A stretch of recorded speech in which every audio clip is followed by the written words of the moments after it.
Anyayahan po natin ang Pastor Carlo para po tayo ay panimulaan po sa panalangin. Amen. Sige po. Tayo po manalangin.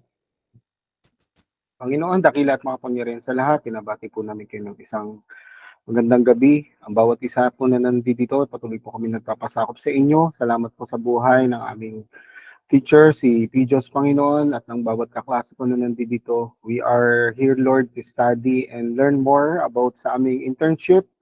And we look forward, God, na i-equip mo kami sa ministry na to so that we'll be able to be yung successful, Panginoon, or magiging kaming maganda yung magiging outcome, Panginoon, ng aming mga ministeryo. Again, we invite the Holy Spirit to guide us, to lead us, and teach us, O God.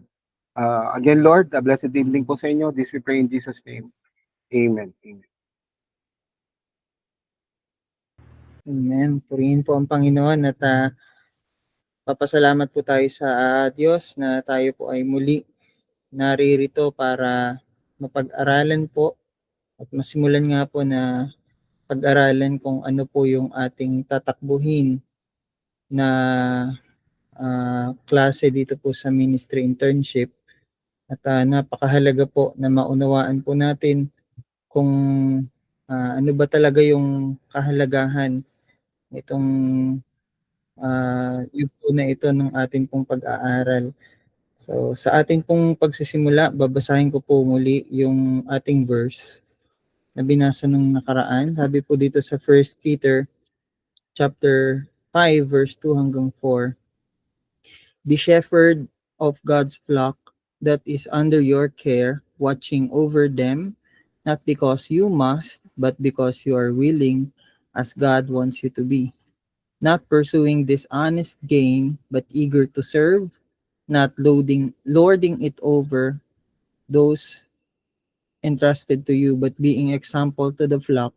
And when the chief shepherd appears, you will receive the crown of glory that will never fade. Yan po. So, salamat sa Panginoon na napakagandang reminder po sa atin ito na itong internship ay preparation po sa atin sa ministry. What is ministry internship? Para sa inyo po, ano po yung definition nyo sa ministry? Ano po? Ano po yung pagkakaunawa nyo pag sinabing ministry?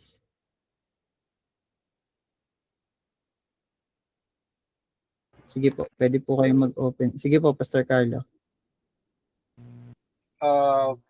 Based doon sa palagi nating binabasa, especially ang Word of God. Siyempre, may mga ministry, maraming klase ng ministry. So, in regards to pastoral, ito yung ministry na lalakaran natin wherein parang katulad doon sa pag-aaral namin last time sa about administration, about leadership. So, sa ministry, kailangan alam mo yung ginagawa mo. Kasi, di ba pag sa parang tinatawag nating ano ba yun, OJT. So, yung internship parang related sa OJT kasi ina-apply mo na yung pinag-aaralan mo, inaaktuhan mo na yung supposedly na dapat mong maging ministry. Ayun. Yun po, Pastor.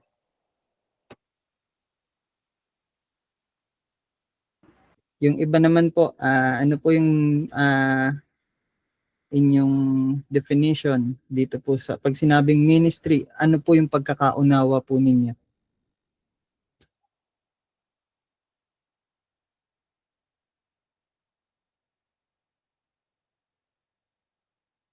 Sister Zen?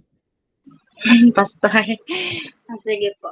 For me, Pastor, ano lang po, sana hindi mali. So, for me po, ministry, para po siyang task po for me.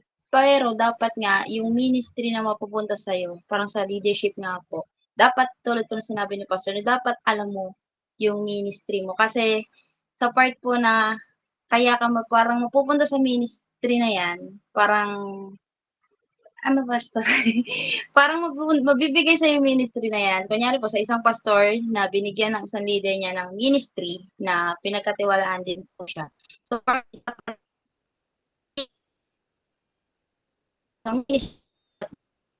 dapat alam mo yung mga kabuuan, yung paano po dadalo, yung tatakbo yung ministry mo po. And then yun nga po, internship is parang OJT na po, yung ginagawa mo na rin po yung mga pinag-aaralan po. Thank you, Sister Sen. Sige po, Ma'am Roseanne. Good evening po. Yung sa akin naman po, pag sinabi po na ministry internship, so parang sa ministry po, ito po yung pinagkatiwala po sa ng Panginoon na kailangan mong gawin. And yung pag pinagsama naman po yung sa ministry internship is for me po kung paano mo po i-carry out yung ministeryo na ibinigay sa iyo ng Panginoon para effective mo po siya na magawa dun po para sa ibang tao at para po mas ma-extend mo po yung service mo po sa Panginoon. Yun po. Yan. Sister Helen, kayo po ay maaari po bang magbahagi? Yan. Sorry Pastor ha, hindi ako makapag-on cam, ako lang po yung nagsasaing. Para po sa akin, ang ministry ay isang pag pag pinagsamang ministry internship para kung saan ka dalahin ng Panginoon, kung sasanayin ka kung saan ka talaga i-equip kung ikaw ay para doon, dahil ang kapag sinabing internship ay gagawin mo ang bilang isang halimbawang magpapastor ka, kung ikaw ay magpapastor, kung doon ka equip ng Panginoon, kung doon para doon ka, ay di sasanayin ka kung saang ministry ka talaga ilalagay ng Lord. Sorry po, pray and Diyos. Amen. So, napakaganda po ng ating mga kasagutan. At least, aware po tayo na ang ministry is serving the Lord within the area of our calling. Ano po? So, ito po ay napakahalaga na yun po yung short definition na maunawaan natin at lahat po na sinabi nyo ay tama. Ano po? At ang internship po, ang pagsasanay nga po at confirmation kung paano natin makikita yung calling na yun ng Panginoon sa ating buhay.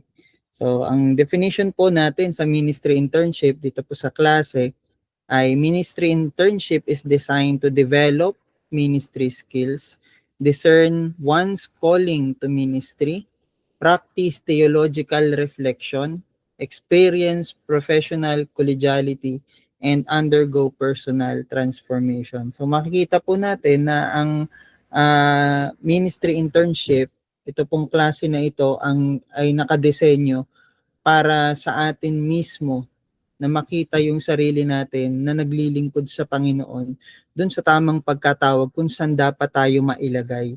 Kaya po napakahalaga ng Bible School. Ano po, kahit nga po yung mga college degrees, napakahalaga na merong OJT kasi tinitingnan natin kung kaya ba talaga natin dito sa field na ito.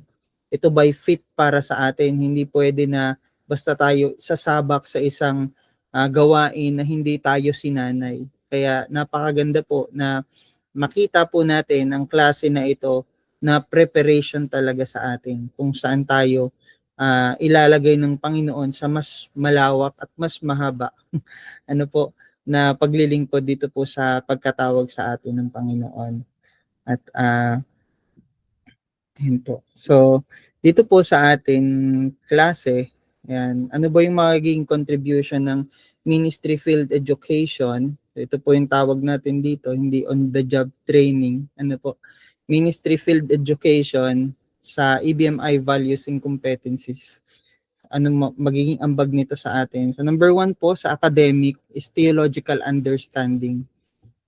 So demonstrate an ability to objectively interpret and apply the scriptures to life in ministry. At ito po ay foundational. And dito po nagiging isa sa grounded natin na kailangan po na yung theological understanding natin ay mas malalim. Ano po, and mas accurate. Dahil ito po ay talagang practical ministry na, and understand and articulate the essential doctrines of evangelical Christian belief. Yan, hindi basta-basta tayo nagiging theological bias.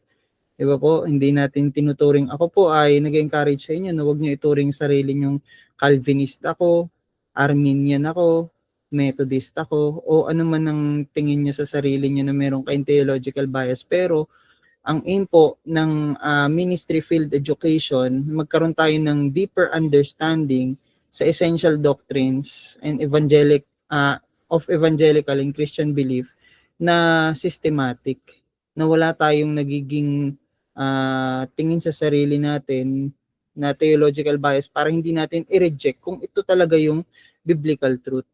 Yan. Sa sound doctrine po tayo at syempre Bible-based yung ating foundation ng ating theological understanding. Pangalawa po is yung critical thinking. Demonstrate competency to conduct scholarly research and evidencing careful analysis and critical judgment. So dito po sa pagkakataon na to, magkakaroon tayo ng pag-research or pagtingin sa mga ibang area kung saan po tayo dapat lumago o ano yung pwede nating may apply. Lalo po kapag nag-search tayo sa panibagong area kung paano tayo mag-i-improve sa isang skill o sa isang doctrine or sa area ng ministry kung saan makikita natin na kailangan ng maingat na pag-aaral at pag-apply ng ating pinag-aralan. So ito po ay mga foundational. Articulate and apply a biblical worldview to life. So nandun nga sa atin pong definition kanina na atin pong binanggit na ang ministry internship is assigned to develop. To develop. So, hindi lang ang i-develop natin ay yung alam na natin, kundi mas ang goal po ng ministry internship ay mas maging malago tayo sa ating personal transformation, lalo sa area ng hindi lang ng theological or theory, kundi lalo na sa practical ministry. So as professional naman, is to conduct appropriate ministry skills. Yan, essential. Kailangan po yan. Makita po natin ang sarili natin kung saan tayo ay mahina, saan tayo malakas. At meron nga po tayong field supervisor dito or on-site supervisor na tinatawag. Yan po ang magbibigay sa atin ng idea. Kaya kung ano yung dapat nating mas lalong palaguin o alisin sa ating pagkakilos, pagsasalita, o sa way natin kung paano natin ginagawang isang ministry. Kaya sa along the way po habang inaaral natin ito, makikita po natin kung gaano kahalaga talaga na meron po kayong tama or hindi naman siya sa word na tama kasi may mali. Meron lang appropriate na field supervisor po na gagabay sa inyo para lalo po kayong lumago or pwede matawag nating mentor. So integrate biblical knowledge to communicate or preach with accuracy and relevance. Ayan po. Demonstrate a commitment to a lifelong learning and supervised internship po. Ayan. Develop ministry skills under guided supervision. And relational po, spiritual formation, display an ongoing desire to grow in Christ-like character. So napakahalaga po niyan na makita po natin ang sarili natin na gusto po natin lumago talaga. Lumago sa pananampalataya, hindi lang lumago sa kaalaman o sa kakayahan. Kaya po yung mentor po na ating pagpe-pray na kung saan kayo po ay mag-undergo ng internship, sila po yung magiging pattern po ninyo. Hindi po masama yun na magkaroon tayo ng mga tao na tinitingnan natin kung paano na ma-imitate sila. Kasi sabi nga ni Paul, di ba po, imitate me as I imitate Christ. Itong mga taong ito, nakita natin yung faithfulness nila sa Panginoon at hiniling natin sa Panginoon na ma-adapt din natin yung ganong klaseng faithfulness. Pero hindi naman to the point na i-idolize sila. O talagang gayahin ang lahat ng bagay sa kanila hanggang sa kaduluduluhan ng kanilang daliri. Pero ang aim po nito is to grow in Christ-like character and to develop a passion for continued obedience to Christ and service to people. Yun po yung passion and compassion, love for God, love for people, and yun cultural sensitivity. And exhibit an appreciation for cultural, theological and denominational diversity in partnership with the church community in varied settings. May pagkakataon po na maaaring hindi po magpanagpo yung cultural view or theological view ninyo ng inyong field supervisor. Pero nandun po kayo para matuto sa kanila. So, pwede po na magkaroon ng healthy discussion, pero ang nais po ng Panginoon na makita natin yung side ng culture, theology, and denominational diversity na meron po itong magiging mabuti rin naman na impact lalo sa kabuuan ng body of Christ. Ano po? So kung magkaroon po ng ganyan na diversity or hindi pagkasang-ayon sa maliit na bagay, hilingin natin sa Panginoon na mas magkaroon tayo ng malawak na pangunawa at mas malalim na appreciation. Higit sa lahat, ano po yung gratitude natin sa Panginoon. So, internship is defined. Yan. Internship is defined. Our definition of internship is doing real life, hands-on ministry in a safe setting that provides opportunity for the student to learn and to grow in both personhood and ministry skills through ministry leadership and reflective feedback. Ito po ay mula sa Golden Gate Baptist Theological Seminary, Theological Field Education Handbook, page 4. So, real life hands-on ministry. Ministry sites provided a context for integrating knowledge gained in the classroom with practical demands of actual ministry setting. So in safe setting naman po, although conflict is inevitable part of ministry, we desire that conflict situation occurs within the context of a healthy and safe ministry setting. So opportunity to learn and grow by performing real-life ministry through internship. Students learn and grow under the supervision of a site supervisor or field supervisor or on-site supervisor that guides, encourages, and holds them accountable. So yung real life hands-on ministry po, ito yung ginawa na natin o ina-apply na natin yung mga bagay na natutunan po natin doon sa classroom or dito po sa online setting. At yung safe setting nga po, kahit nga may conflict sa ating ministry internship, ay ang ating aim po magkaroon ng healthy and safe ministry setting. So mapapag-usapan po natin yun ng mas malalim pag maglaon po tayo dito sa ating klase. And opportunity to learn and grow. Yan, napakahalaga po na maintindihan po natin na napakalaki ng role ng on-site or field supervisor po sa inyo pong magiging personal transformation dito po sa internship. Yan. Number 4 po is character and ministry skills. So a quality internship is multidimensional and focuses on both character and ministry skill development. Character and ministry skills are complementary and not irreconcilable opposites. So meron po tayong narinig nyo na siguro, ano ba mas mahalaga? Puso o kahusayan, di ba? Willingness o skillfulness. Di ba po? So meron mga tao na lalo yung mga ministers po na nagsasabi mas mahalaga yung wait lang po, excuse me.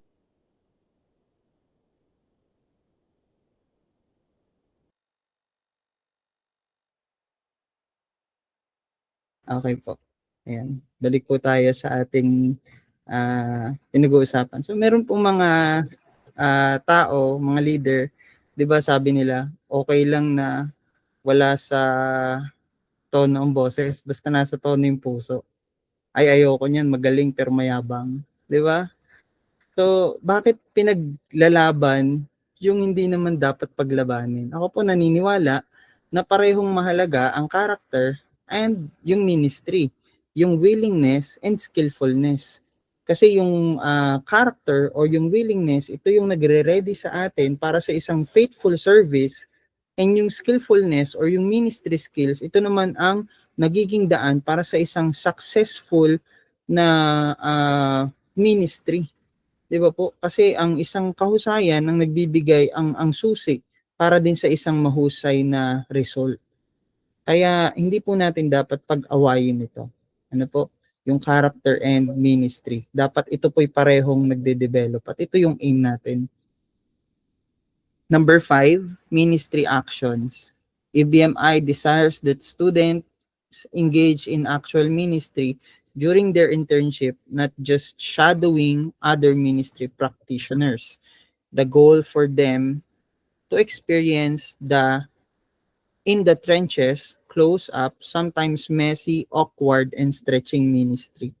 So, dito po sa ministry action nga natin, hindi lang tayo kumakopy dun sa isang tao.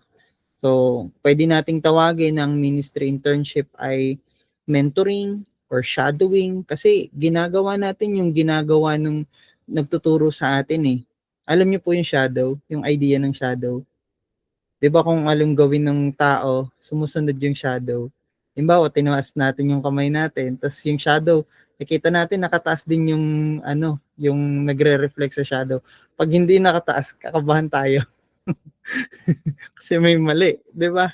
So ganun din po sa atin. Pero hindi lang 'yun yung goal ng ministry internship. Kailangan ma-experience din natin tayo mismo. May pagkakataon na matcha-challenge tayo, minsan awkward, minsan mahirap, minsan kailangan nating mas maging flexible, minsan gagawin natin yung hindi natin talaga ginagawa, 'di ba po? Minsan magkakamali tayo, minsan successful, minsan mas mahusay pa tayo dun sa taong nagtuturo sa atin. Pero ang goal nga po ay mag-grow tayo. Ano po? Kaya kailangan may involvement talaga. May involvement. Number 6 po is reflective feedback. As student serve in the internship, we desire that they reflect upon their actions, growth, and learning. The discussions groups are small and student-centered to allow for reflection and application. So ito pong reflective feedback ay pwede po nating gawin sa area po kung saan tayo nagkakaroon ng internship. Kung may pagkakataon, pwede po natin yung gawin dito sa klase. I-share natin mismo yung ating ministry experience at tayo po magkakaroon tayo ng feedback sa isa't isa kung paano po magkakaroon ng growth, kung ano yung pwede nating maging action or kung ito ba ay mangyayari, ano yung pwede nating gawin pag naulit ito o paano tayo naging successful sa isang challenging situation. Huwag po tayong matatakot magkaroon ng group discussion. Ano po? Kasi ito po yung magbibigay sa atin ng constructive criticism and reflection po para magkaroon tayo ng magandang application. Yan. Yan. Meron pong 4 teaching elements dito po sa field of ministry education.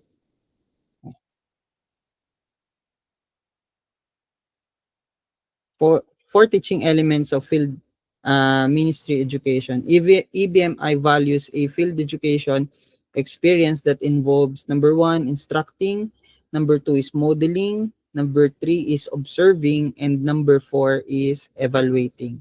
So each element is crucial to the formation of the student. Field education should cause the intern to grow in both ability and attitude. The on-site supervisor or field supervisor should seek to equip the intern in becoming a more well-balanced and mature person. The 4 phases listed above have proven effective for equipping the student for ministry. So equipping an intern solely with ministry skills is not the goal for internship. Rather, the goal is to incorporate ministry skills with growth in attitude, values, motivation, and belief, since ministry that pleases God flows from the heart. Okay po. Napaka-self-explanatory naman po nitong ating pinag-uusapan na hindi lamang yung skill ng field supervisor yung kailangan para lumago, kundi kailangan merong pag-incorporate yung skills, merong target na may growth sa attitude, values, motivation, and belief. Ano po, kaya po yung apat na yan, yung 4 P's na yan ay very effective at maa-apply po ninyo ito sa sarili po ninyong local churches. Ayan. Number 1, instructing the site supervisor aids the intern in adjusting to the ministry setting, policies, and procedures of the ministry organization, along with its biblical and theological foundation. Some instructing will be doing the weekly meeting between the site supervisor and the intern. Other instructing will occur during face-to-face ministry time. Site supervisor may wish to use seminars, reading, an expert consultant, or means for accomplishing the instructional part of the objective.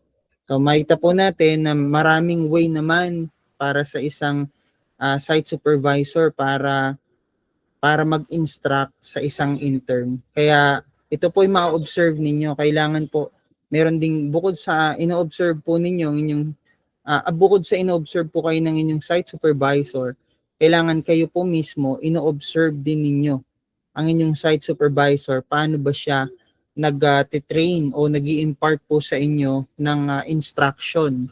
At napakarami nga pong paraan. Makikita po natin dito, may face-to-face time ng ministry. Minsan kahit nga unaware, yung site supervisor po ninyo ay nai-impart niya sa inyo o namomodel niya sa inyo, nai-instruct niya sa inyo yung mga bagay na nais po niyang ma-adapt po ninyo maging output po ng inyong internship. So number 2 po is modeling. Yung instructing po, may pagkakataon ito ay verbal, ito ay written, pero yung modeling, ito po ay mas lalo makikita natin sa action. Ano po, the site supervisor models ministry skill in the ministry setting. So makikita po natin na yung site supervisor natin, ginagawa niya yung isang bagay na makita natin dapat nating i-adapt. Ano po? This component allows the intern to see a behavior or skill before being expected to reproduce it and assist in taking the intern from the theoretical understanding of ministry to practical, experiential learning. So, hindi po yan basta kayo, basta isesend kayo. Dapat po mayroong pagkakataon na na-observe muna din kayo. Kaya kung kayo po ay nasasanay na sa ministry na kayo ay kumikilos na't gumagawa, i-aim po ninyo na bumuntot muna kayo dito sa magiging site supervisor ninyo or sa field ministry supervisor po ninyo. Halimbawa, pupunta siya sa house visitation, samahan nyo siya. Nakikita nyo po yun. Kahit hindi niya kayo ayain, dapat ayain niya kayo. Pagka hindi niya kayo inaya, pwede naman kayo mag-request, pastor, o kaya kung ano yung area ng ministry na pupuntahan nyo, kung yan ba ay isang para-church or mapapag-usapan natin yan sa susunod or talagang church. Ano po? So, pwede kayo mag-request sa kanila na as part of internship, makita nyo kung paano sila gumagawa o kumikilos dito sa area ng ministry na to. Makikita nyo sila kung paano sila mag-Bible study, kung paano sila mag-counseling, kung paano sila mag-conduct ng mission, kung paano sila manalangin sa may sakit o kaya paano sila magkasal, yan. So kahit may pagkakataon, siguro po may mga ilan sa inyo na ginagawa na talaga katulad ng preaching ministry. Dahil meron po tayong kasamang pastor, leaders ng church, worship leader, deacon, i-empty muna natin yung cup natin. At yung hilingin natin sa Panginoon na yung field supervisor natin ay maturuan talaga tayo. At hindi nga lang sa theoretical, kundi papunta dun sa practical experiential learning. At naalala ko yung isang teacher ko sa COP. Ang taas talaga ng grade niya sa Bible school. Nag-aaral pa siya nung time na student siya sa COP. Talagang yung academic niya ay excellent talaga.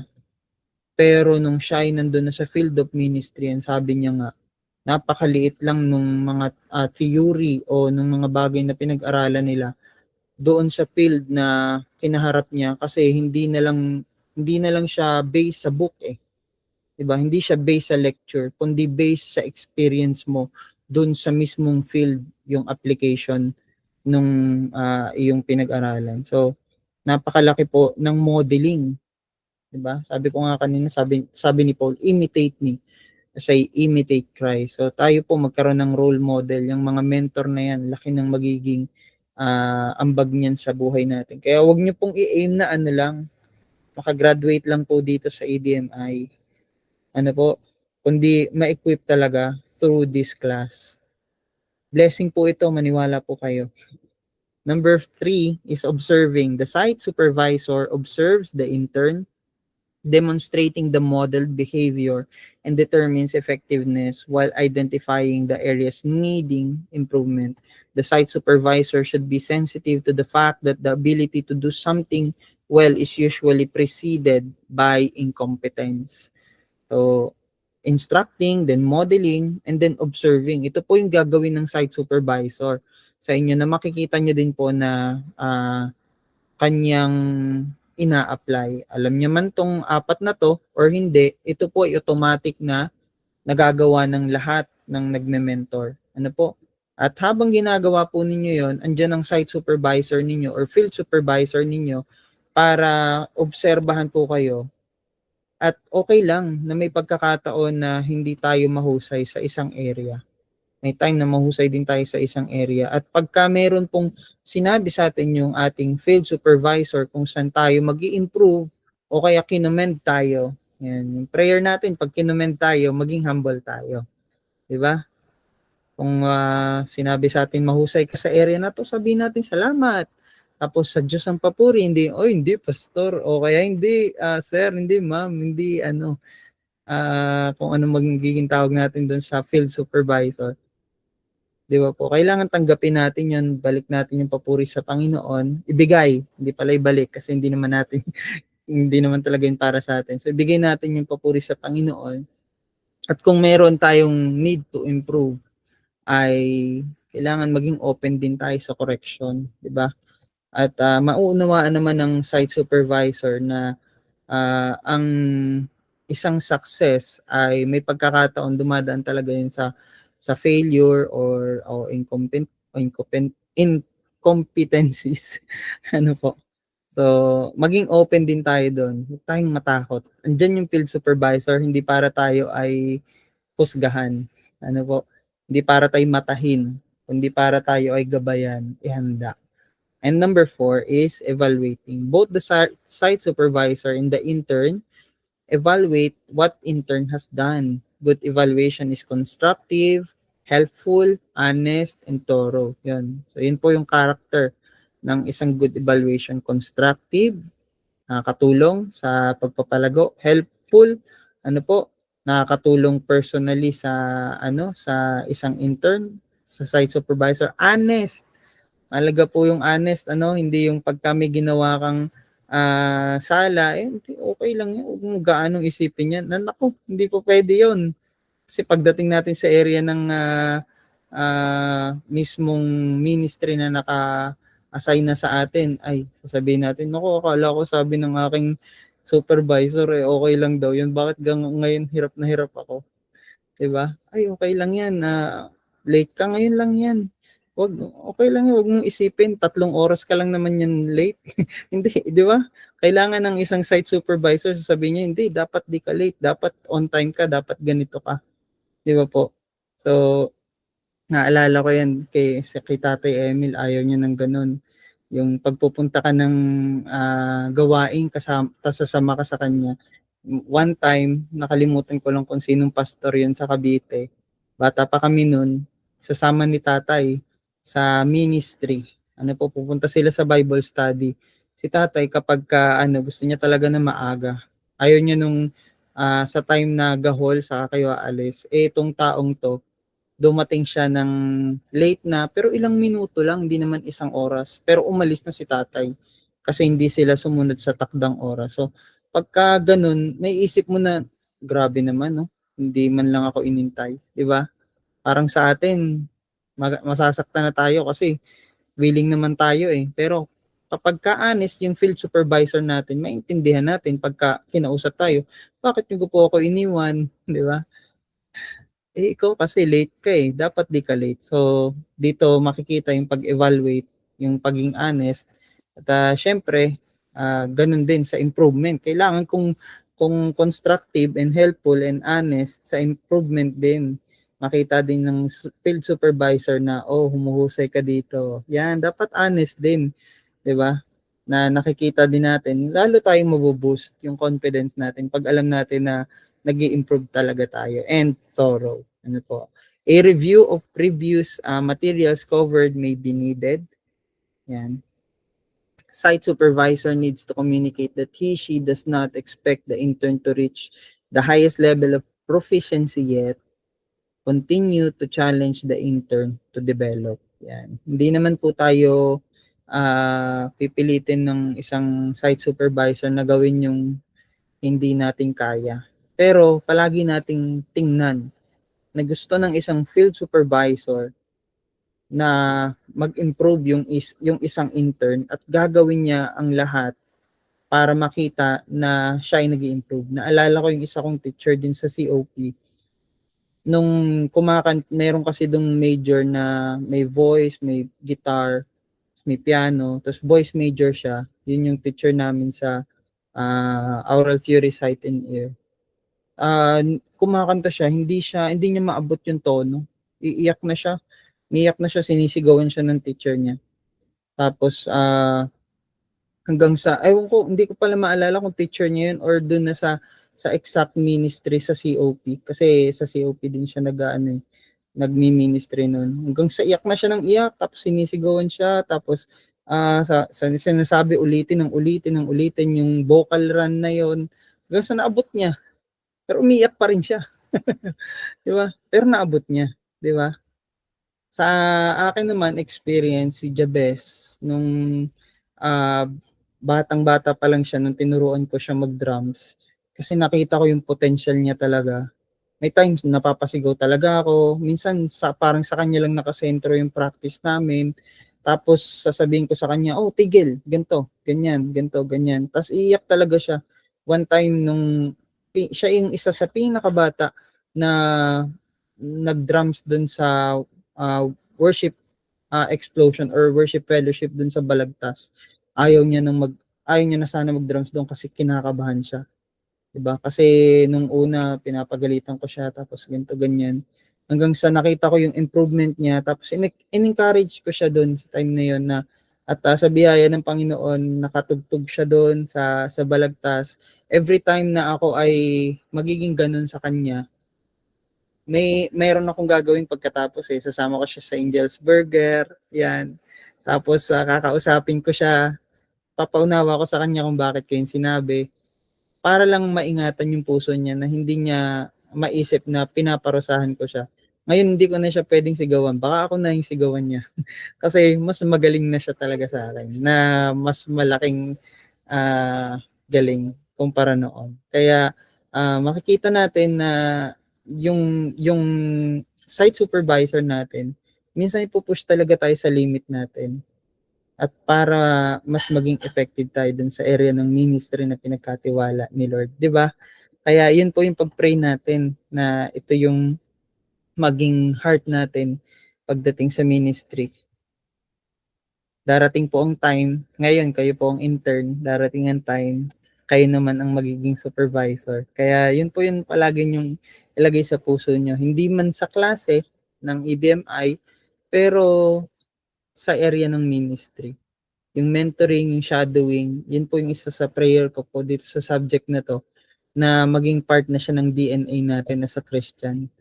Na makapag-reproduce tayo ng mga Christ-like, God-fearing, na and committed na mga servant leader ng Panginoon. Bago po tayo magpatuloy, pwede po tayong magkaroon ng discussion, pwede po kayong magkaroon ng question tungkol po dito sa ating napag-aralan na lesson dito po sa unang part. Yan. Sige po, Ma'am Roseanne. Sige po. Okay po. Kapag may gusto po sa inyong kumain, wala pong problema sa akin. Ano po? Or uminom ng kape. Pwede nyo rin kami padalan. Joke lang po. Sige po, may question po ba kayo tungkol dito sa ating first part? May ilang pag-uusapan pa rin po tayo.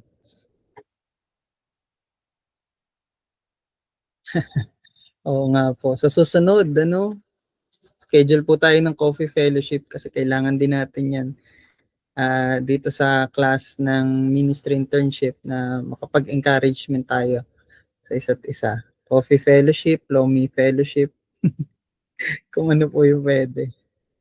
Okay po. Parang wala namang tanong. Okay, sige po. Continue po tayo sa ating pong pag-aaral. So, introducing the theological ministry field education. And so, what is theological and ministry field education? It can be defined as intentional use of ministry experience as learning opportunity with the primary emphasis on students' development as a person and minister. Sa mga nakatake na po ng principles of and methods of teaching nung ako po ang nag-handle, palagi po ine-emphasize doon sa lawak ng pag-aaral na yon, isang tatatak sa atin na yung principles and methods of teaching is a learner-centered. Ano po? At ito naman pong ministry internship ay nakasentro sa development mismo ng isang tao sa kanyang paglilingkod. So notice the first word, intentional. Sabi po ni Albert Einstein, wisdom is not a product of schooling but of lifelong attempt to acquire it. Hindi po natin pwedeng sabing mahusay na tayo. Hindi natin pwedeng sabing matalino tayo. Sa lahat ng panahon, lahat ng area ng buhay natin, palagi tayong may matututunan. Kahit sa isang musmus na bata. Kaya ito yung mag-humble sa atin na may pagkakataon na kahit sa pinakamaliit na area ng creation ng Panginoon, makikita natin na wala tayong mapagmamalaki sa Panginoon. Kaya ang desire din na itong internship ay magkaroon tayo ng hunger to learn more and to commit more sa learning. Hindi lang sa learning, kundi sa pag-apply ng mga natututunan po natin. No? A field placement or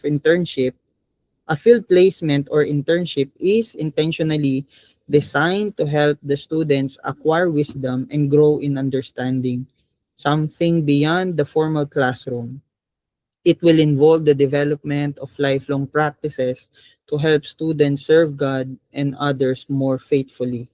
So second, note that the placement is a learning opportunity. So field placement, ito po yung tinutukoy ko sa inyo na lugar kung saan po kayo magkakandak ng inyong ministry internship. Kaya po nung last meeting, sinasabi ko nga po sa inyo na ito po ay kailangan ipanalangin. Ito ay kailangan i-desire at kailangan na isama sa malawak na pagpaplano kasi ito po ang mag-i-involve sa inyo ay personal growth and transformation. Yung placement, yung field placement o yung lugar ng internship ay learning opportunity. Pwede po itong maulit pa kung mag-graduate kayo ng IBMI or hindi na.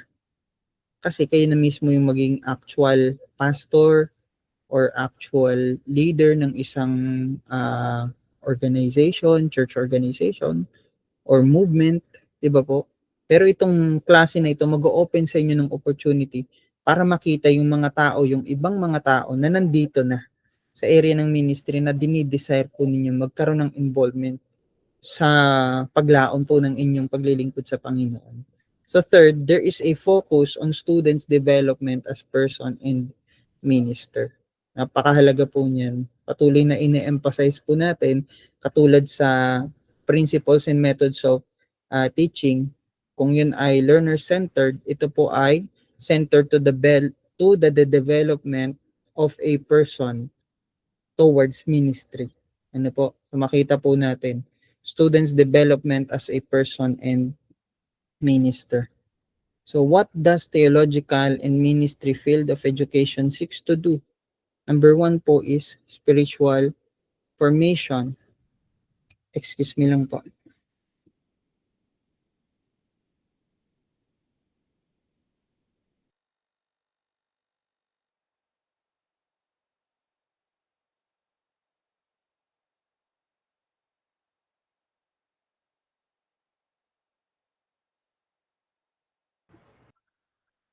Ayan, narinig ko lang po yung aking panganay na medyo nagsalita. Pag umiyak po kasi minsan may time na nawawalan siya hindi siya nagbe-breathe. Kaya aking sinilip. At ang akin pong asawa ay may ginagawa rin pong sarili niyang kailangan tapusin. So yun po, continue po tayo. What does theological and ministry field of education seeks to do? Number 1 is spiritual formation, assisting students to gain an understanding of spiritual life of a pastor, find the balance between prayer and work, and take responsibility for their own spiritual development. So, makita po natin dito na yung tao na ating napili na ministry supervisor or field supervisor or on-site supervisor ay mag-demonstrate sa atin ng balance sa prayer, sa ministry, at sa personal life, lalo po sa kanyang paglilingkod sa Panginoon, hindi lang dun sa ginagawa niya para sa kingdom, kundi sa pag-spend niya ng time sa king. Di ba po? Yan ang madalas din natin na marinig. At dito po sa field of ministry, education, ay yan din po yung isa sa aim natin na ma-develop sa atin. Number 2 is theological reflection. Developing within the students the skills and habits of interpreting and reflecting theologically on life and ministry, helping them arrive at new insights and understanding. Note, hindi po new revelation. Theological reflection. So, ito po, tinuturuan tayo na magkaroon tayo ng tamang paraan kung paano mag-aaral. Ito po palagi kung ito naging ko po goal ko sa buhay, mag-aral ng tapat, mag-aral ng may buong katapatan sa salita ng Diyos, ipangaral ng buong katapatan ang salita ng Diyos. So, ito po ay ang prayer natin dito sa theological reflection. Huwag magkaroon ng theological bias. Pangalawa, personal agenda. Pagdating po sa pag-interpret at pagtuturo ng salita ng Diyos. So may pagkakataon, nakita din po natin dito, gaano ba talaga kalawak yung kaalaman natin, pero, diba? Pero, may pagkakataon kailangan natin bumaba sa understanding ng mga tao na nakikinig sa atin, di ba? So, ito po yung napakaganda. Kasi habang naglilingkod tayo sa Panginoon, makita natin po na sa ministry na pinagkatiwala sa atin ng Diyos, hindi tayo nagdi-display ng kung anong alam natin, kundi ang ating inaabot ay kung ano yung pangangailangan ng mga tao para yung mga insights and understanding natin makakontribute din sa kanilang spiritual growth.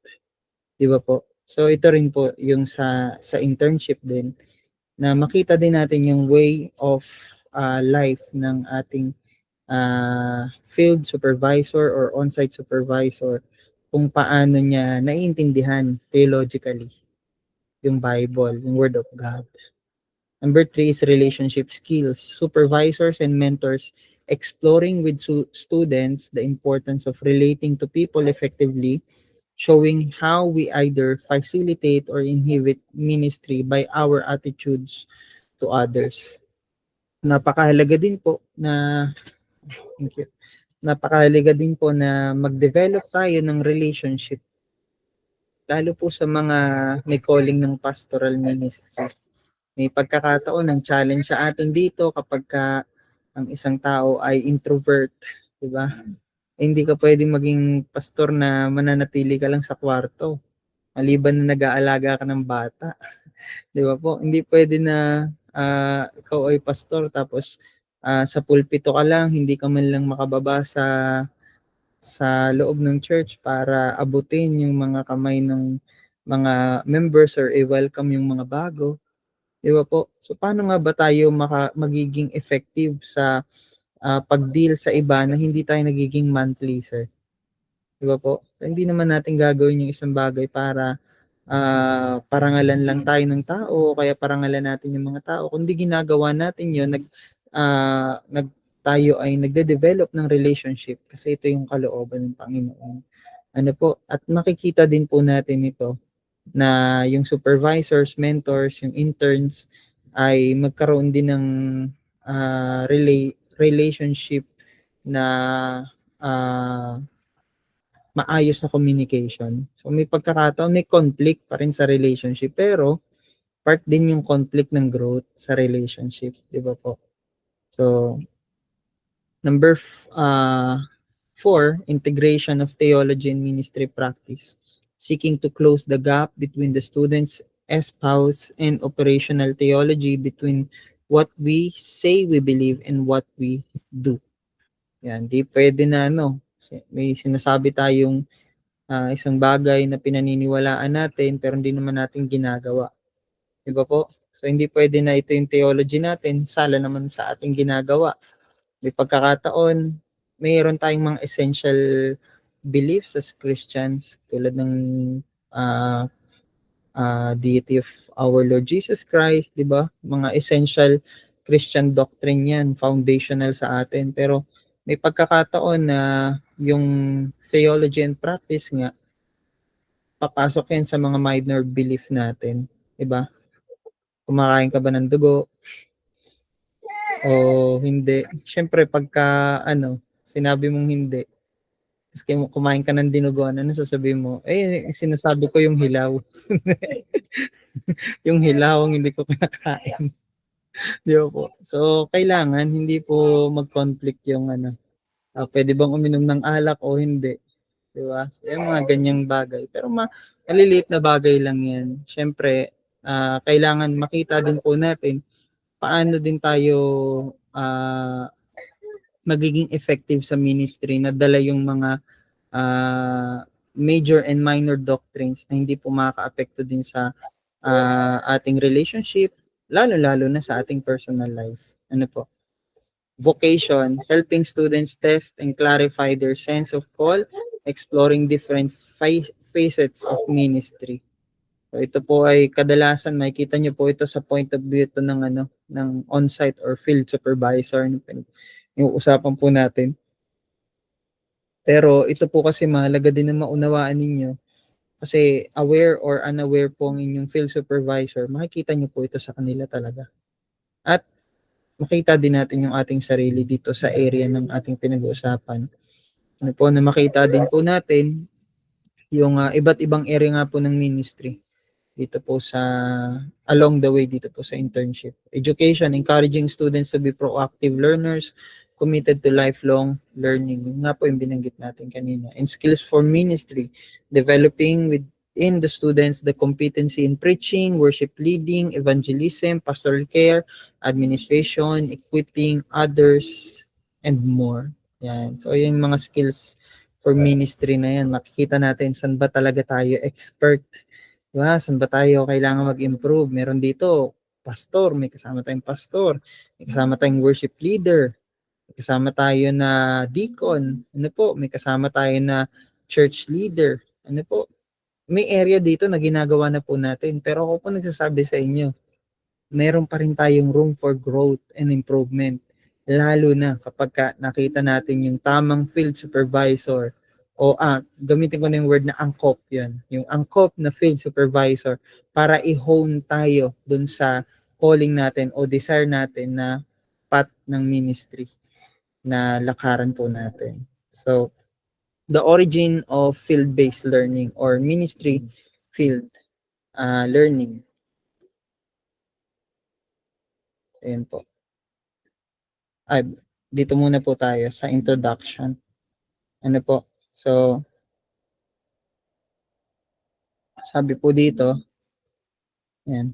Throughout the history of the church, there has been a constant movement between a formal theological education, that which occurs in classroom, and context-based theological education, which occurs with local church mission agency. And in apostolic time, the shaping and forming of those preparing for church leadership occurred in the local context. Makita po natin dito na kahit nung time ng apostles na meron ng pagpili ng i-equip at meron na ring mga leaders na naka-assign sa church for certain type of ministry, at meron ding maituturing natin na supervised ministry, katulad ng relationship ni Paul kay Timothy. Di ba po? So ganun, makikita natin. Ito ay napakagandang example ng ganitong klaseng mentoring or shadowing. So in early medieval period, 500 to 1000, theological education began to move away from local church to places such as monasteries and cathedrals. Yan. So, makita po natin, si Paul, dun sa time po ng Acts, tinuruan niya si Timothy to pastor a church in Ephesus. At sabi nga ni Paul, "Be strong in the grace that is in Christ Jesus, and what you have heard from me through many witnesses, and trust to faithful people who will be able to teach as well." 2 Timothy chapter 2 verse 1 hanggang 2. So nakita natin si Paul, tinuruan si Timothy, at sabi ni Paul kay Timothy, pumili ka din ng mga tao na tapat, na magiging saksi, na magtuturo din naman sa iba. Di ba ang ganda ng idea ng internship? Ito yung puso ng internship. Ito yung puso ng ministry. Ito yung dapat makita natin kung bakit magkakaroon ng impactful church growth. Hindi lang basta maraming miyembro. Diba? Pag maraming miyembro tapos di malago, sakit sa ulo niyan, promise.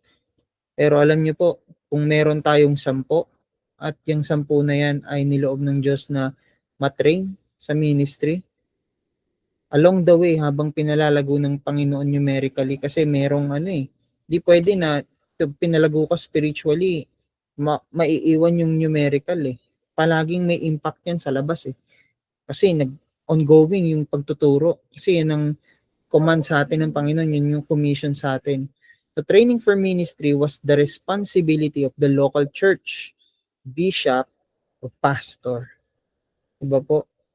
So yun makikita natin. At yan po yung time na ng apostles na hanggang ngayon nakikita din natin sa panahon po natin.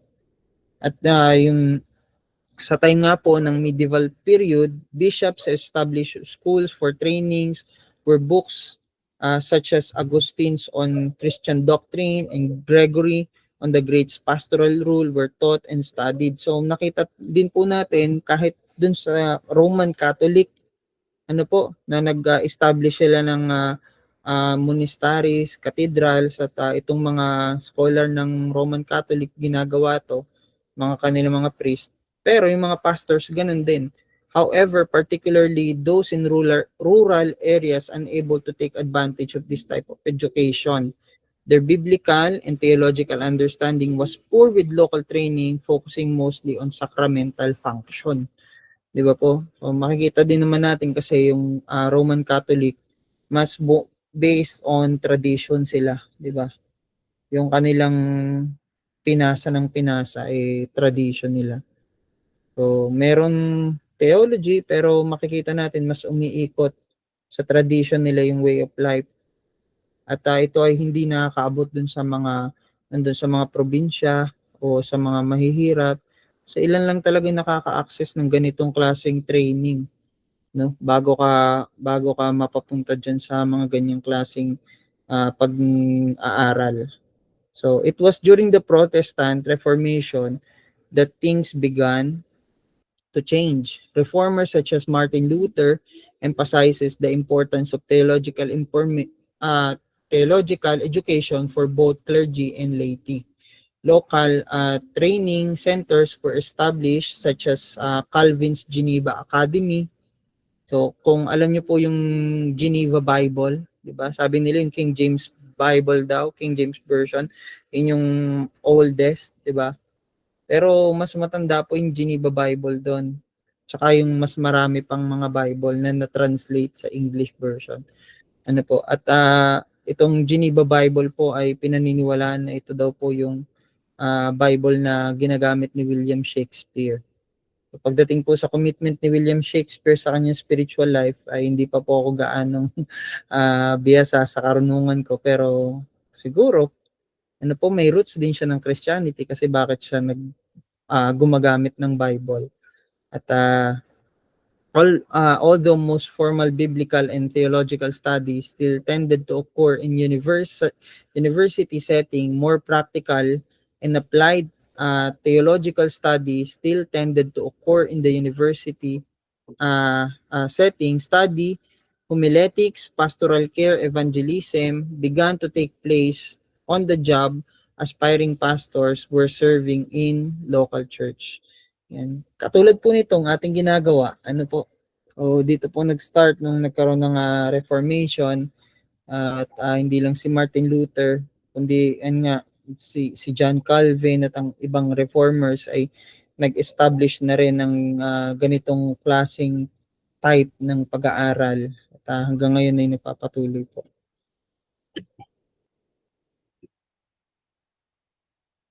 So there was still in the case when Australia and New Zealand were colonized by Great Britain in the late 18th century.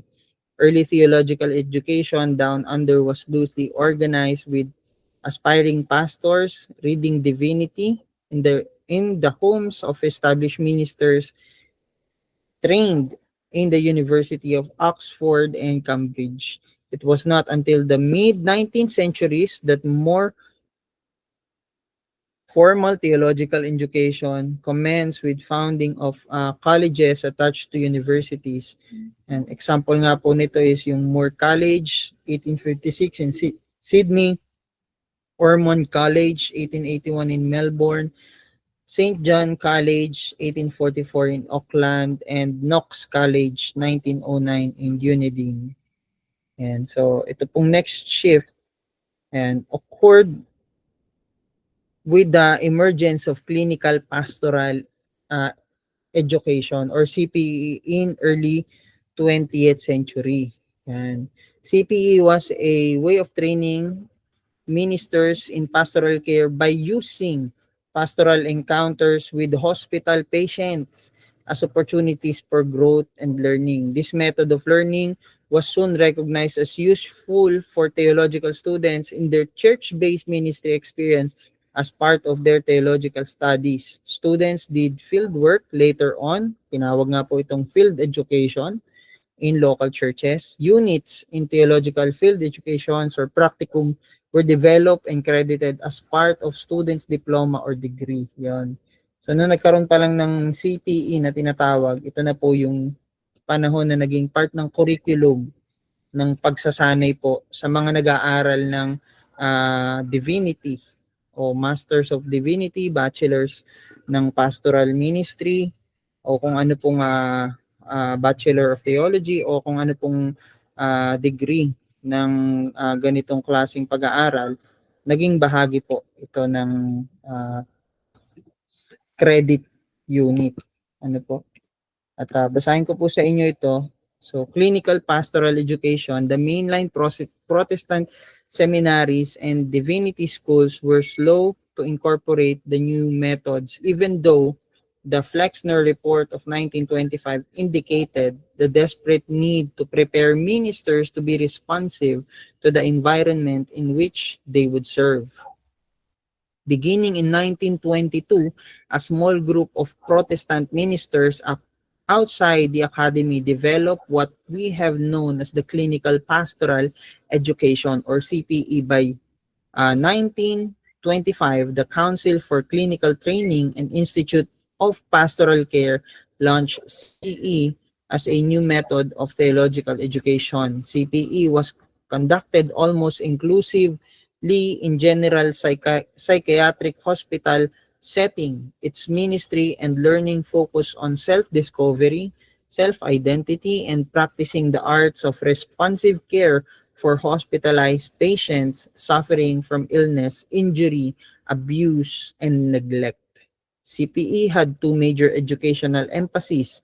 These primary emphases were, number one, the growth and development of the candidate minister's personal and pastoral identity and function, and the minister's relationship with and to suffering patient in the presence of God. So, yun po.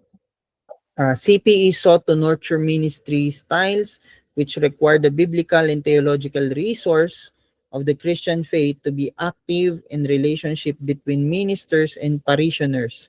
This was intended to enrich ministry by providing ministry candidates with place to learn the art of caring for sufferers. By 1930, two original CPE groups were established and receiving students from many denominations. Many educators in mainline seminaries dismiss CPE as non-classical and non-academic. CPE did not fit the generally recognized philosophies and methodologies of the academy-based theological forum. CPE was opposed by many evangelicals because of its widely advertised scientific bias. It is preference for Freudian psychoanalytical theory and theological and social liberalism in its early educators. However, as CPE continued to develop, it is more mature forms at the end of 20th century reflect careful integration of its biblical and theological heritage.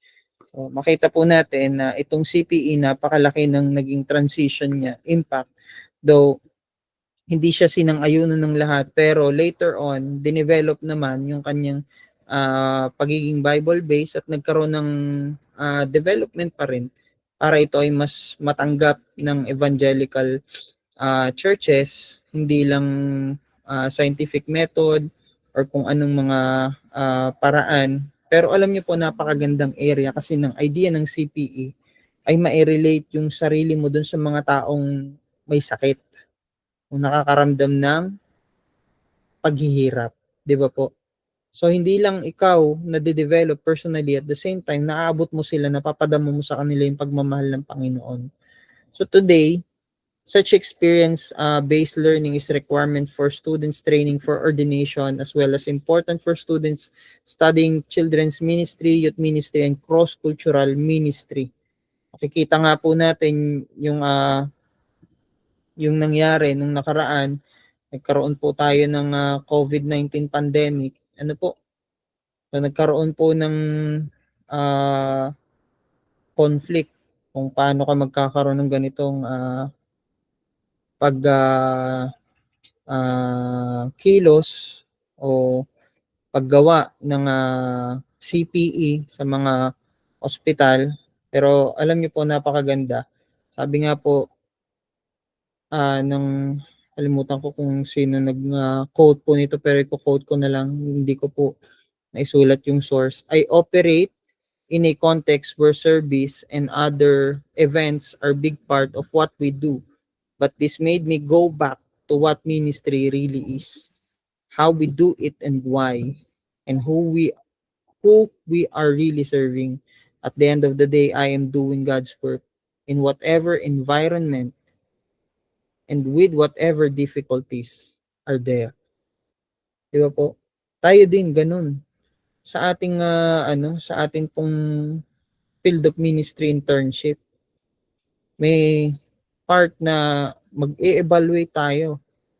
Balik tayo kung ano yung calling natin. Ano ba yung ibig sabihin ng ministry? Paano ba natin to ginagawa? Bakit ba natin to ginagawa? Sino ba yung pinaglilingkuran natin? Bakit at para kanino ba natin to ginagawa? Diba po? At makita natin yung sarili natin, ginagawa natin kung ano yung pinagagawa sa atin ng Panginoon. Diba? Sabi nga natin, pagka nasa ministry tayo, gawain ng Diyos. Grabe, bigat po. Gawain ng Diyos. Tapos tayong gagawa, gawain ng Diyos. Di ba? Kumbaga, si Lord yung gagawa niyan, tapos ikaw yung kikilos. Pero yun yung magbibigay sa atin ng humility eh. Di ba po? Na hindi naman tayo, hindi sa sarili nating lakas, kundi ginagawa natin dahil sinasamahan tayo ng Panginoon. Kaya kahit nasan tayo, kahit ano yung kinakaharap natin o kakaharapin natin problema, magpapakatatag tayo kasi alam natin, piniprepare tayo ng Panginoon eh. Kung dito sa internship, ilang buwan lang to, hindi natin kakayanin. Paano natin kakayanin yung 3 taon, 5 taon, 10 taon, 20 years, 30 years ng ministry? Pero alam niyo po, katulad ng, ako kinikilig ako sa first wedding eh. 'Di ba? Sino ba namang hindi kikiligin sa first wedding? Pero ako, mas kinikilig ako dun sa mga taong 25th wedding, 50th wedding. Hindi po 50 weddings ha. 50th wedding anniversary. Grabe, tagal ng kanilang na-endure as husband and wife. Tapos andito sila nagse-celebrate ng ika-50 taon ng faithfulness ng Panginoon sa relationship. Mas madaming problema, mas madaming pagsubok yun. Tama po ba? Ganon din tayo. Ilang years na tayo dito sa full-time ministry. Ilang years na yung tao na pupuntahan natin, makita natin yung buhay niya. Alam niyo po ako, very talaga ako, eager. Gusto ko makipagkwentuhan sa matatandang pastor, sa mga tao na matatanda. Kasi ang dami nilang experience sa buhay na ako, alam ko na matututo ako. Pero hindi ko naman po sinasabi sa inyo na maghanap kayo ng matandang field supervisor. Kasi wala naman sa edad yung preparation ni Lord sa ministry. Tama po ba? Nakaka-inspire lang talaga na may mga tao na nag-dedicate ng buhay sa Panginoon. Ako lagi ko pong tinatanaw sa loob. Sabi ko, ako nag-aani na lang ako ng bunga ng mga taong nagtanim na nauna. Alam niyo po sa atin, sa generation natin, sobrang daming faithful pastors and church leaders na ang nag-set ng ating footsteps. Mas matindi yung nilakaran nila. Mas matindi yung pinagdaanan nila. Kaya ngayon sa area po ng ministry natin, parang ang dali lang. Pero nung panahon nila, panahon ng Pastor Tengson, Pastor Masaredo, kung paanong ang Luntal Bethel Temple po ay nagkaroon ng church dyan, naglalakad yan ng napakalayo. Mula pa sa noon daw po ay sa may Buli, or sa may ngayon ni Jollibee Taal na. Naglalakad sila doon kasi walang highway. Wala pang mga sementadong daan. May time na habol ng aso. Di ba? So, nakita natin yung ministry na kanilang dinedicate yung kanilang buhay. Ngayon po ay yung mga lingkod ng Diyos ay pinagpapatuloy yung kanilang sinimulan. So, yun din po yung tingnan po natin. Kita po natin na hindi lang sa classroom, hindi lang sa online class na ito natatapos yung pag-aaral natin sa IBMI. At hindi to matatapos. Dito po sa setting ng ministry na to, mas makikita natin yung confirmation ng calling ng Panginoon. So circumstances and difficulties may mess up our plans, but it can never derail what God can do in us and through us. So sa ministry internship po ninyo, may time na meron po kayong plano dyan, meron po kayong na-set up na gagawing programa, pero may pagkakataon, may mga hindi tayo inaasahan nangyayari. Huwag po kayong mapapanghinaan ng loob. Kung hindi ito sumang-ayon, hindi po kayang sirain ng kahit anong sitwasyon o kahit ng anong gawa ng kaaway o kung anong mga pagsubok, yung magandang plano ng Panginoon na gagawin niya sa atin at sa pamamagitan natin. Diba po? Para sa akin nga, ang life verse ng lahat ng Kristiyano sumasampalataya sa Panginoon, dapat Romans 8:28, diba po? Everything works together for good for them that loves the Lord, them that are called according to His purpose. Diba? Ganda po nun na makita natin, kahit dito sa ministry internship, diba po, may plano tayo, pero surrender lagi natin yung plano natin sa Panginoon. Okay po. So the importance of reflection on action. Number one, how does learning occur within the field of ministry education placements or ministry internship? And to understand this, we need to explore the importance of intentional reflection as foundational for growth and formation. As the student participates in various ministry activities, there will hopefully be many times of effectiveness and fruitfulness. Sermons are well received, outreach and mission events are achieving their goals, pastoral visit become times of real listening and understanding. Such ministry experience are to be celebrated and encouraged. However, as we all know, things do not always go according to plan. Mistakes happen, and even well-planned events sometimes do not work out the way we had hoped. Yet, with deliberate reflection, such experience can be a time for some of learning about ministries that can occur in a field placement. So, tingnan po natin, kahit tayo, magkaroon tayo ng intentional na reflection sa ating sarili. Hindi po as part lang ng ating requirement sa hulihan, no? O kaya ay kailangan ko magpasa ng ng weekly journal ko, kailangan ko 'to i-fill up, kailangan ko 'tong hindi. Tingnan talaga natin. Alam niyo po, ngayon lang natin 'to gagawin sa lahat ng buhay ng ministry natin. At ako nga po, kung ako papipiliin, sabi ko, Lord, sana estudyante ako ulit eh. Pero alam niyo po, gusto ko rin to practice kasi challenge din to sa akin. Though hindi ko to dinaanan ng ganun ka-detailed nung time na ako nag-aaral, mahalaga na magkaroon din ako ng reflection sa sarili ko. Kagaya po ng inyong gagawin dito sa klase. Kasi paglabas niyo po ng ministry, wala na po kayong papasahan ng weekly journal. Wala na po kayong papasahan ng inyong personal reflection. Wala na pong mga tao na, kung meron man, minsan, na mag-a-advise po sa inyo ng dapat po ninyong gawin. So, alam niyo po, lahat ng area ng ministry it is worth celebrated. Ano po?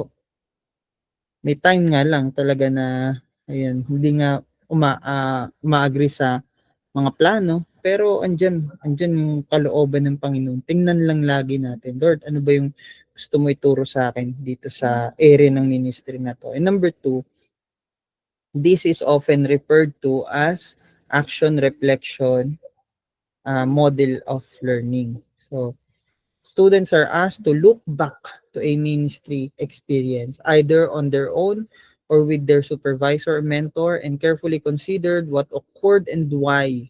Key questions are asked: who, what, where, and when. Yan. Here is a time for personal reflection and mutual exploration.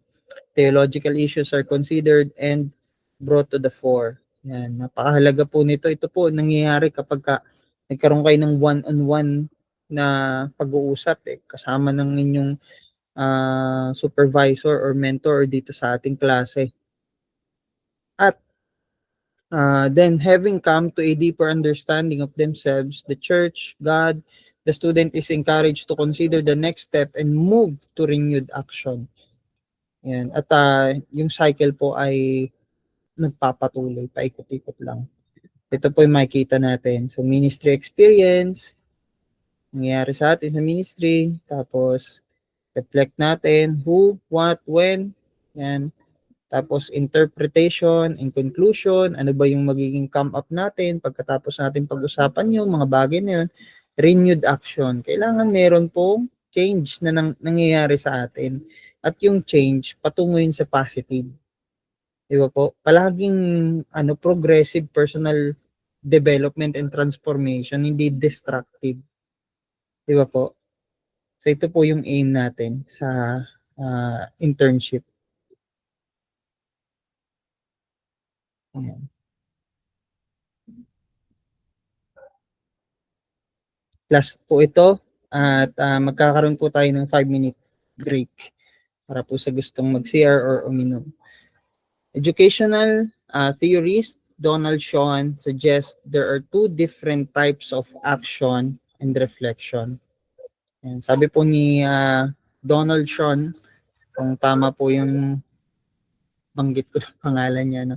The first is reflection in action, where during the ministry experience, we must recognize that things are not going the way we had planned. They would, and we quickly make an adjustment on the spot. So reflection in action. May nangyari, hindi umayon sa plano, wag nang magsisihan. Sige, adjust tayo, gawa tayo ng paraan, 'di ba? And the second is reflection on action.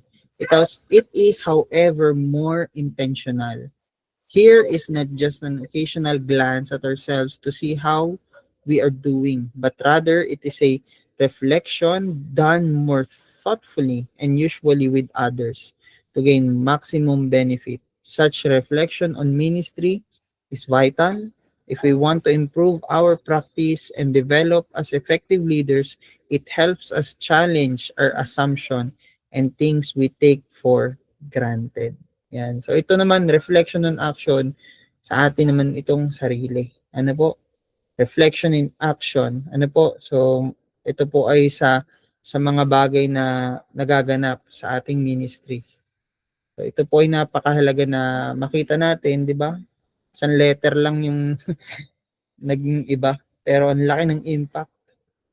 Ang laki ng impact sa ating internship, sa ating ministry. Sige po. 5 minutes break po. Balik po tayo ng 7:30. Resume po tayo ng pag-aaral. God bless po.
Ayan. Sige po, tayo ay mag-resume na sa atin pong lesson. Ngayon naman po ay pag-aralan po natin how does a field placement work? How does a field placement work? Dito po sa pag-aaral na ito, makikita po natin kung ano ba yung proseso na pinagdadaanan natin at patuloy na pagdadaanan dito po sa ating ministry internship. Number 1 po, napakahalaga po niyan, finding a field placement and the supervisor or mentor. Sabi po dito, if a student is to benefit from their field education and experience, excuse me po, what needed is careful thought and planning.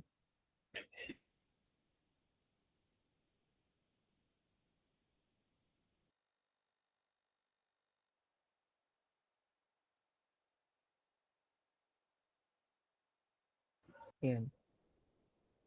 Step 1 is finding a field placement and supervisor or mentor. If a student is to benefit from their field education experience, what is needed is careful thought and planning. At kasama po sa careful thought and planning na yan, yun pong inyong pagpili ng field placement and supervisor or mentor. Kasi kapag nakapili na po kayo dyan, hindi po pwede halfway ay sasabihin niyo, Pastor, pwede po bang magpalit ako ng supervisor or mentor? Maliban na lang po na magkaroon ng conflict. Ano po, legal conflict or spiritual abuse or magkaroon ng conflict sa health ng inyo pong supervisor or mentor or magkaroon po ng pag-migrate po ninyo sa isang lugar na hindi nyo na mapupuntahan yung inyong supervisor or mentor. Pero, halimbawa, hindi lang kayo nagkasundo sa isang bagay, hindi po yun reason. Halimbawa, hindi lang kayo nagkasundo sa ulam, gusto nyo po ay itlog tsaka tosino, tapos sinanda niya ay tuyo. Ano po, hindi po pwede yan, mga ganong klaseng mga conflict lang. So kasama po sa success ng inyo pong internship, sa careful thought and planning, ay ito pong foundational, pagpili talaga ng placement, supervisor, and mentor. And Hillman suggests 3 key ingredients for a successful field placement. Number 1 po, student who is willing to be proactive. Number 2, a supervisor, mentor who will care for the student.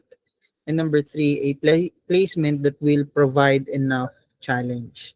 Kayo po yun, bilang estudyante. Kailangan po kayo ay willing to be proactive. Ano po, maging magawa po ninyo yung the best po ninyo. At maging more than willing pa na hindi lang i-display kung ano yung alam ninyo, kundi matuto talaga dun sa lugar kung saan kayo ilalagay ng Panginoon. And yung supervisor, mentor, who will care for the student. Mahalaga na may pakialam po sa inyo yung supervisor, mentor nyo. Hindi yung, ay basta ilagay mo na lang, gawin mo ng 2 oras. 120 hours ba? 200 hours ba? 300 hours? Hindi, gawin mo na lang 4 na oras. Naalala ko yung mga mga tumatanggap ng tupad. Sabi ko, yung mga, alam nyo po yung tupad, yung binibigyan ng pagkakataon para maglinis ng kanilang community, tas may equivalent na parang 520, diba? Sa isang araw, sa 4 na oras yata yun, kung hindi ako nagkakamali. 4 na oras na paglilinis. 4 na oras lang, no? Laki. Sana araw-araw, ganun. 4 na oras sa paglilinis. At sa loob ng 10 araw. So, pag nabuo mo yun, meron kang 5,200. So, kung yun ay ginawa mo, yung yung paglilinis, ang tawag sa iyo tupad. Pero kapag isang araw lang kayo, tapos nagpalit lang ng damit, tapos picture-picture, ang tawag ko po doon tamad. Tumatawa din si Mrs. eh. Yan po. So, ganun din sa supervisor or mentor. Kasi syempre kung ang magsusupervise sa inyo dun sa tupad na yan, ganyan, o kung anong community service, tinatamad ako. Lagay mo na lang dyan yung gantong oras. Di ba? Nagawa mo nga yung requirement pero hindi ka naman lumago. Ganon din sa internship. Kaya may pagkakataon po, pag napatapat kayo talaga sa supervisor or mentor na maraming pinagagawa, yan. Okay lang yan. At least matututo tayo dyan. May care sa atin, hindi lang makagraduate. And placement that will provide enough challenge. Ito, pag-uusapan natin mamaya. So being proactive student means taking the initiative to make the most of this learning opportunity. This is not as tick the box you need to complete formal requirements, but rather as God-given opportunity to be equipped for works of service. Meron po ba kayong Bible dyan? Pwede po ba pakibasa ng Ephesians chapter 4 verse 12? Open na lang po ng mic yung makakita na.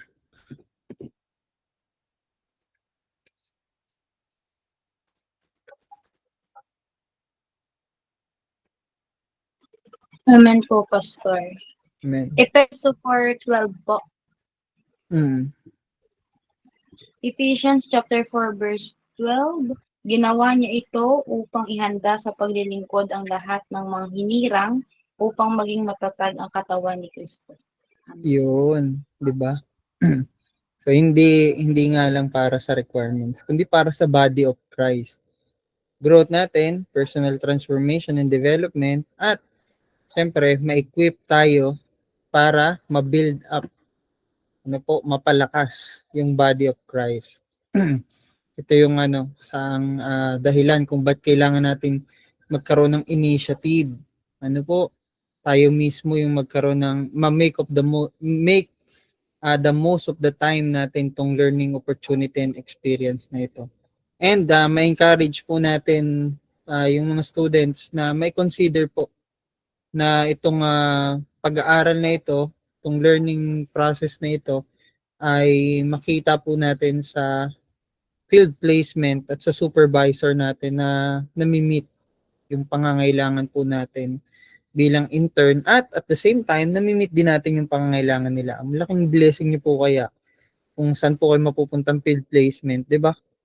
Kasi merong area ng ministry nila nangangailangan din sila ng mga committed. At ako po naniniwala na during sa field sa ministry internship po ninyo, lumalago yung church or yung organization na ini-involve po kayo ng Lord. At the same time, lumalago din kayo. So win-win talaga ito pagdating sa body of Christ. Hindi lang siya nagtatapos ng requirements.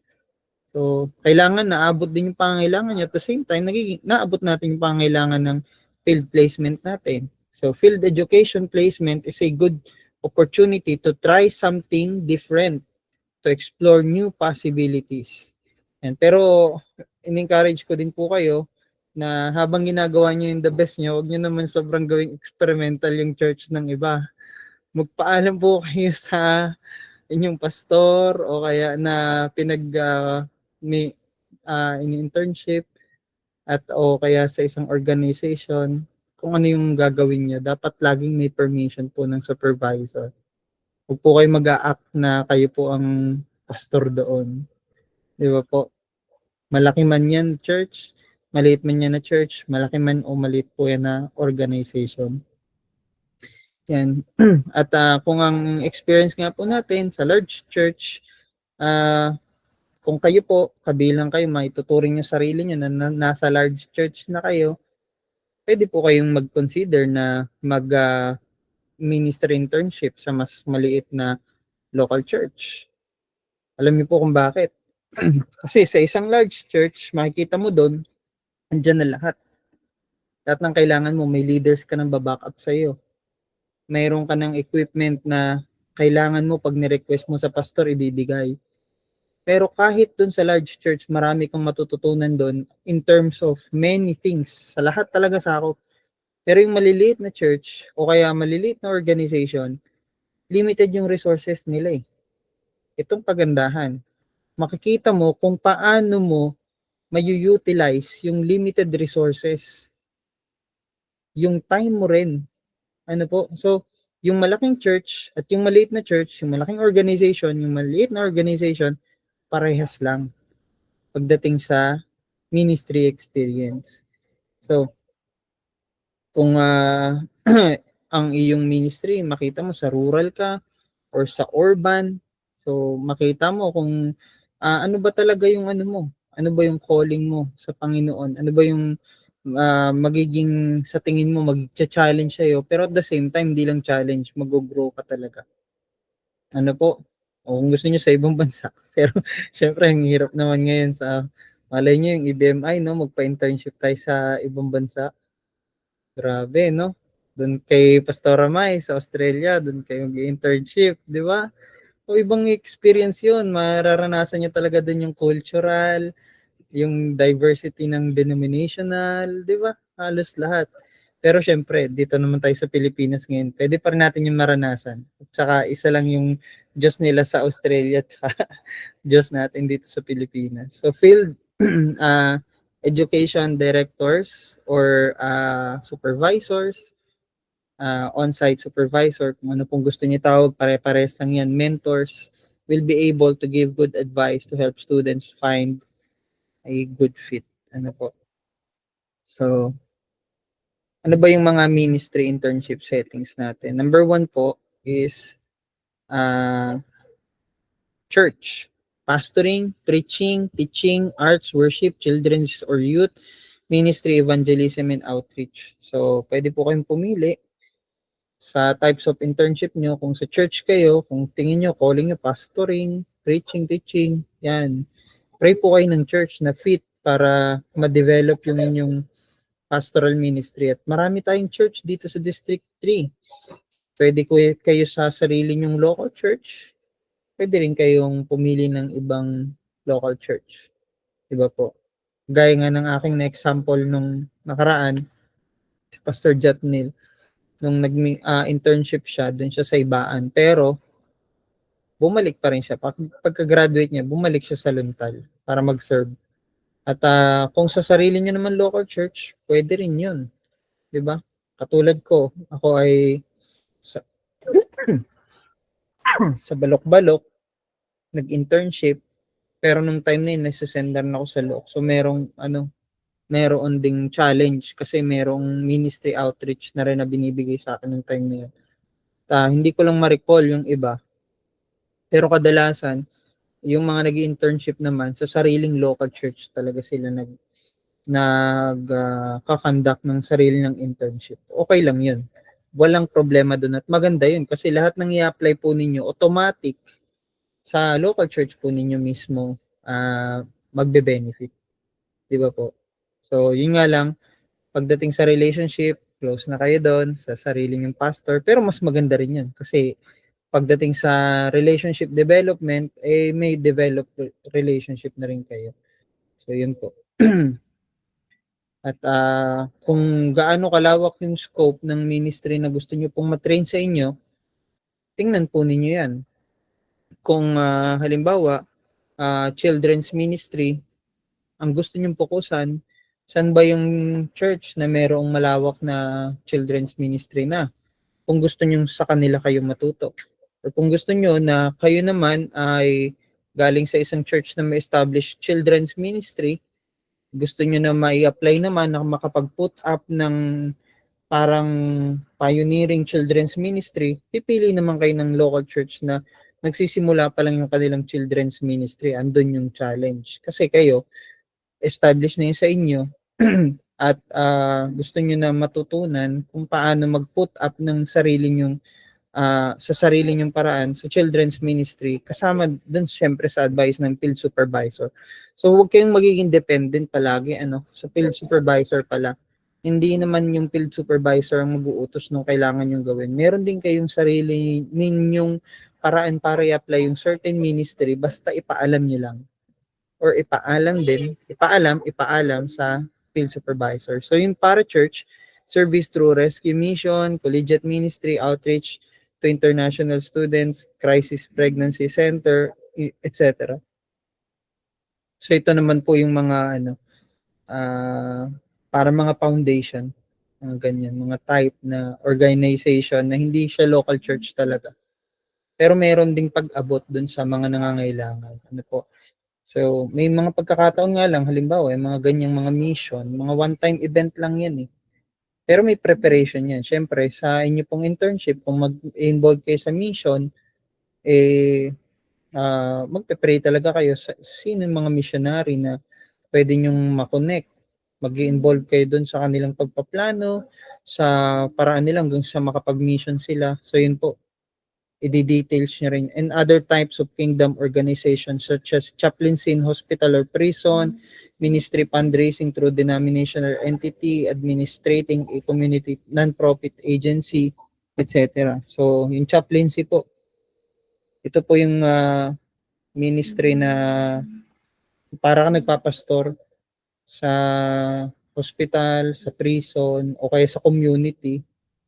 Pero alam niyo po kahit yung chaplaincy na yan, nasa loob na rin yan ng local church eh. Kaya kagandahan po, kung sa local church kayo, katulad po dito sa Balok-Balok, may ministry po sila nanay at si tatay sa jail, may ministry sila sa mga police, may Bible study sila doon. Kami po sa Balete, meron din ganun, pero ang involvement ko pa lang nakakapagsalita ako sa flag raising ceremony kasi noon hindi pa kami nakatira sa Look. So yun yung kagandahan kung makakita kayo ng local church na merong ganitong klaseng involvement at gusto nyong mag-involve sa chaplaincy, pwede. Pero hindi nyo naman po kailangan lahat madaanan, di ba po? Okay yun kung madadaanan nyo lahat. Pero kung iisipin nyo, ay pipili ako ng perfect church na nandito na lahat, naku, baka po mahirapan tayo. Sabi ko nga po kanina, ang ministry ay paggawa natin ng calling ng Panginoon sa atin. Di ba po? So, habang nandito tayo sa area ng ministry internship, kino-confirm ni Lord. Ano ba yung calling natin? Ano po? So, yan. Ilan na lang po ito at matatapos na tayo. Tatapos na rin po yung oras natin. So, selecting proposed internship site. So, paano ba tayo pipili ng internship site? Number 1 po is tanungin natin yung sarili natin dito sa mga tanong na to para makapili tayo ng tama. Does this organization operate on biblical faith-based methodology? Yan. Mahalaga yan.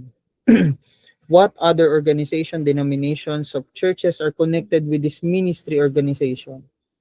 Halaga din yan. Magka-connect yan. Diba? Kasi baka mamaya intern tayo ng intern, kakaiba na pala yung teaching nila, di ba? Hyper grace. Paalam tayo sa pastor natin, pagbalik natin may dala tayong hyper grace culture.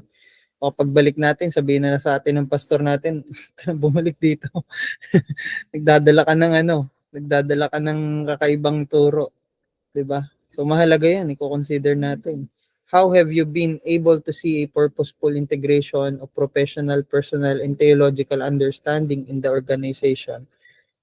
How is this organization showing a willingness to meet the needs of those whom they are ministering? Does this internship provide a setting where appropriate resources are available for the intern to meet the ministry education goals? And number 6, will the ministry leadership allow the intern to at least observe or participate in the whole ministry? Yan. Kahit po nasa heart na ninyo na mag-intern kayo sa sarili ninyong local church, maganda rin po na makita ninyo yung sarili ninyong local church. At ako po naniniwala na makikita po ninyo na lahat ng sagot dito ay oo. Diba? Napakahalaga po niyan. So, bago tayo pumili ng ministry site, ma-recommend natin na kung yan po sa sarili ninyong local church, okay na yun. Kasi dyan kayo nakatigil, di ba? Pero kung nagko-consider kayo ng ibang internship site, mabisita nyo man lang yun. At least 2 to 3 times kung makita nyo na potential talaga siya for your development, growth, and transformation at paghahanda sa ministry. So kung ipe-pursue mo, may specialized ministry ka, Kung gusto mong more challenging, 'di ba? Kailangan makita mo yung possibilities niyan. Ano yung pros and cons niyan sa iyo kung meron kang option, 'di ba? At yun nga, specialization natin is Christian education, mission, church administration and finance, 'di ba po? At pwede kayong magkaroon ng contact doon sa mga potential internship sites ninyo. Alamin din ninyo kung sino yung makakasama ninyo dun sa environment na yun. Pero kung sa sarili nyo ng local church kayo makapag-decide, at least may idea na rin kayo sa kanila kung sino yung makakatuwang ninyo within the local church. So, makita din po natin na bago tayo pumili ng internship site, yung application process na to, kailangan pirmahan po yan ng field educational instructor po ninyo. At yung pong field education na instructor ay ako po ngayon. So supervisor po iba. Yung supervisor yung inyong pastor or mapipili na pastor or church organization director. Kailangan pa-check niyo po yun sa akin. At yan po yung gagawin niyo po next week. Di ba po? Ako po nag-assume na may mapapagpasahan na po kayo na ibigay ko na yung form dun po sa GC natin. Doon po ako nagko-communicate para mas madali po, hindi matabunan yung ating usapan. Ano po? So, kailangan po ay pag-usapan po ninyo ng mabuti. Kasama po ng dito po sa ating klase kung ano po yung magiging agreement po ninyo doon sa inyong internship. Kasama po yung inyong supervisor.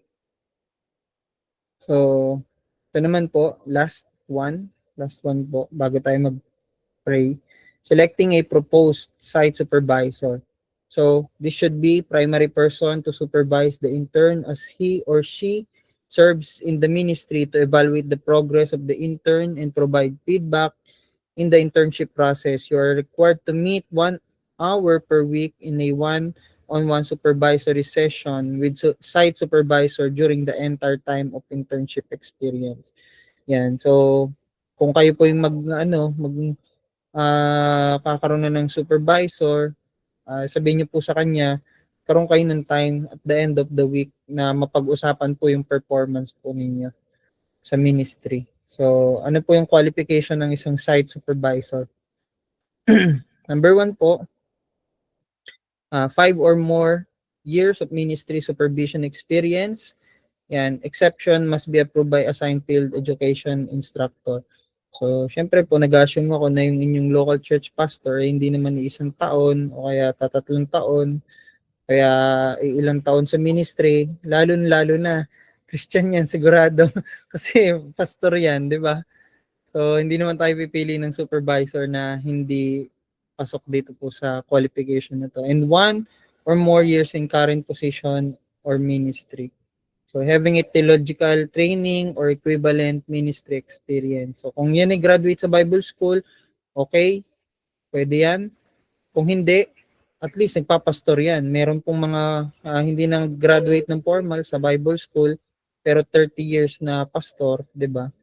Makita naman natin, may galang natin sila sa ministry experience. So, not a current student of EBMI. So, kahit si Pastor Carlo po ang ating nasa model ng EBMI, dahil siya estudyante dito, ano po, kahit alam natin na sumasa kanya ang excellence ni Lord, hindi pa siya pwedeng mag-field supervisor. Siguro sa mga susunod na panahon, pag binigyan din si Pastor Carlo ng kanyang assigned, kakatuwa kung may makita tayo na student ng EBMI, pati sa inyo po, nandito na maging field supervisor din, and not a family member, pero magbigay na lang tayo ng consideration kasi dito sa PAGA wala naman tayong problema.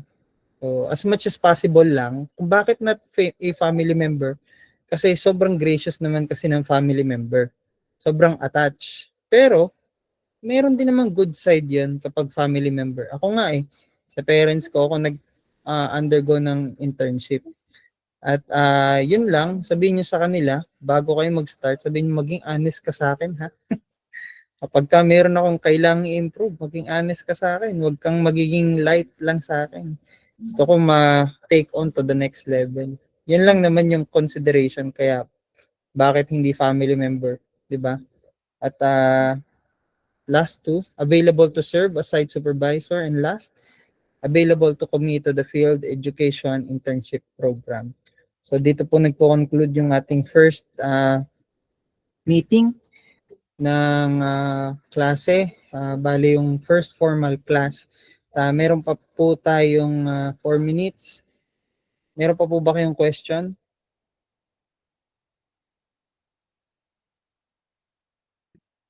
Sige po, Pastor Carlo. So, Pastor, yung sa akin, hindi na question yan kasi family member ko talaga si Pastor Junjun eh. So, like, sabi ko nga, iniisip ko kanina bago mo banggitin kasi yung mother at father niya, ano din niya yun, mentor niya. So, considered na lang yun sa akin. Sige po, Pastor Carlo. Si Mrs. Biglang sumilip na-distract ako eh. Opo. Okay naman po yan, Pastor Carlo, at maganda po yun na kapag-usap na po kayo ni Pastor Junjun Glindo, ano po, na teacher din naman natin dito. Sabihin nyo nga lang sa kanya, huwag mo akong iisi-isihan. Kahit kayo po ang kuya ni Pastor Junjun, di ba po? Yan, di ba po? So, di ba, syempre baka mamaya kabahan si Pastor Junjun mag-ano sa inyo, bigay ng task. So, meron pa po ba kayong question? Yung lesson po natin kanina, isasend ko po ulit as PDF. PDF. PDF. Doon po sa ating GC. So, meron pa po ba kayong question? Wala na po. Salamat po sa Panginoon na tayo po ay nakapag klase muna nito. So, aabangan ko po yung inyong internship placement, field of internship next week. Ma'am Rosan, kayo po, may question ba kayo? Wala naman po, Pastor. Sige po. Sister Sen. Okay na po, Pastor, wala na. Sister Helen, kayo po. Okay naman po. Wala naman po. Sige po. Tayo muna po mag-picture bago po tayo mag-pray. 1, 2, 3, smile. Isa pa po, aalisin ko po itong share screen. 1, 2, 3, smile. Hilingan ko po si Ma'am Rose Ann po para mag-pray po sa atin sa as closing prayer po. Sige po, tayo pong lahat ay manalangin. Ama namin na makapangyarihan sa lahat, kami po ay nagpupuri, nagpapasalamat, at kami po ay patuloy na dinadakilang inyong pangalan, Lord God. Ngayon pong gabi na ito, kami po ay patuloy, Panginoon, na nagpapakumbaba sa inyo pong harapan, Panginoon. Patuloy po kami na nagpapasiya sa Panginoon, na aming pong mga puso at isipan, hayaan niyo po, Lord God.